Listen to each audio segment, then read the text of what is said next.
Annalyn. Wala akong kinalaman sa nangyari sa tatay mo. Sana maniwala ka.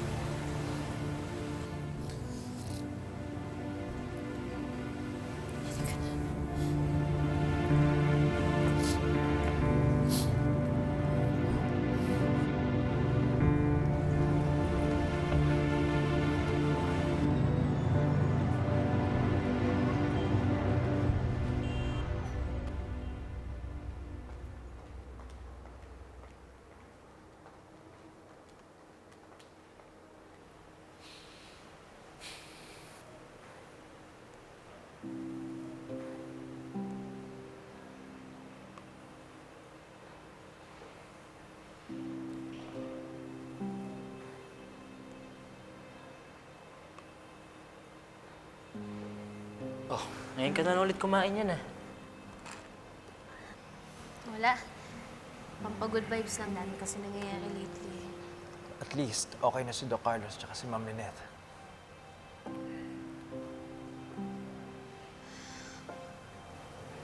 Mukhang maraming gustong sabihin yung buntong hininga mo, ah. Okay ka lang?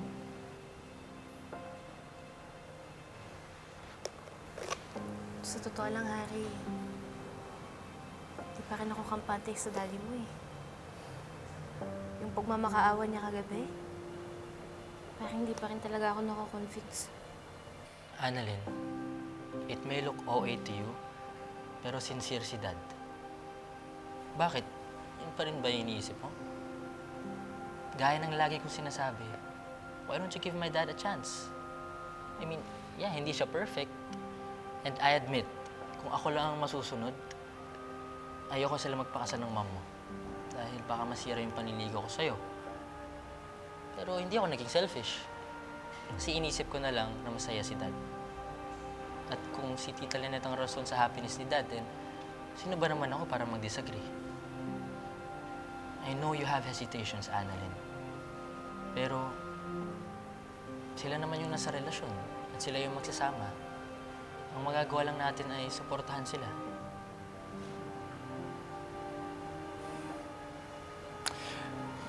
Alam mo, Dr. Santos, most of the time hindi ako nag-a-agree dyan kay Harry. Kasi madalas wala namang sense yung mga sinasabi niya. But now, I agree. You know, nakita ko si Doc Carlos kagabi sa bar.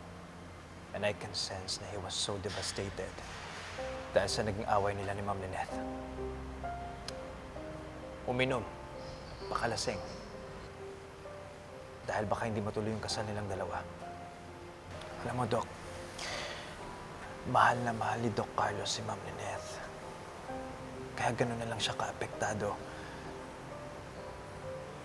You know what?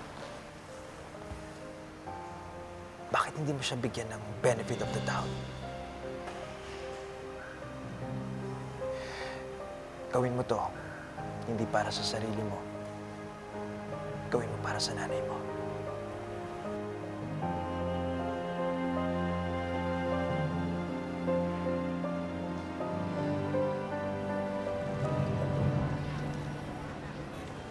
Order anything else you want, ha?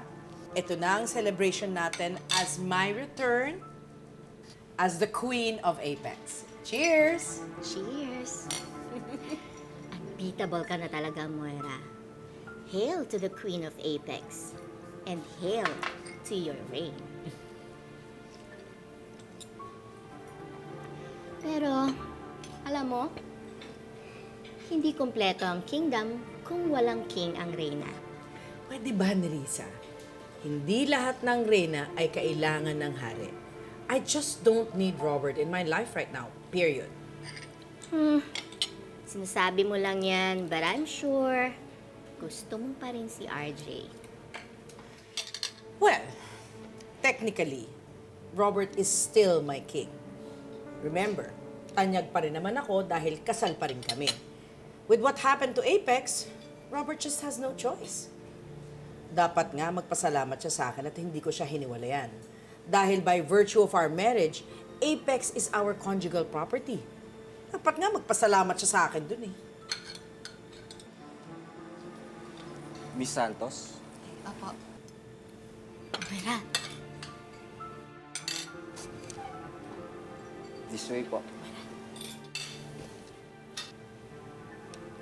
Anong ginagawa ng babae niya dito? alay ko. Lalo niya. Hoy, Moira, saan ka pupunta? Upo muna po kayo.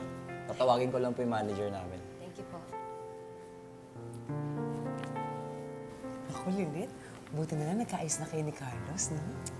Oo nga eh. Alam mo, gusto ko talaga na matuloy yung kasal namin. Daming kutsara nito. Nakakalito kung paano... Ay, Hi, Miss Lynette. I'm Celine po, the manager po at the restaurant. ay hello po, Miss Celine. Pwede na po kami mag-start ng food tasting. Parating na rin po si Doc Benitez. Okay po, ipapa-prepare ko po yung food. Ako, Miss Celine, excited na nga ako kasi first time ko mag-food tasting. Naku, siguraduhin mo masarap yan, ha? Kasi para sa kasal yan ni Lynette. Oo naman po, ma'am. Yan, sige, pakibilisan na rin, ha? Thank you. Salamat po. Lynette, alam mo ba, mula kagabi, hindi ako kumain. Kanina umaga din. Para sa food tasting na to, para siguradong masarap lahat yung pagkain. Hindi, gutom na gutom ka na niya. Oo, Lynette.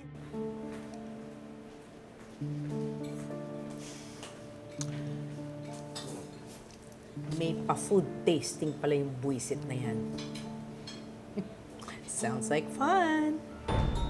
Ano na naman ang binabalak mo, ha, Moira? Ayoko ng gulo, ha? Paglalaroan ko lang si Lynette. Bored na ako eh. Mag-i-enjoy tayo.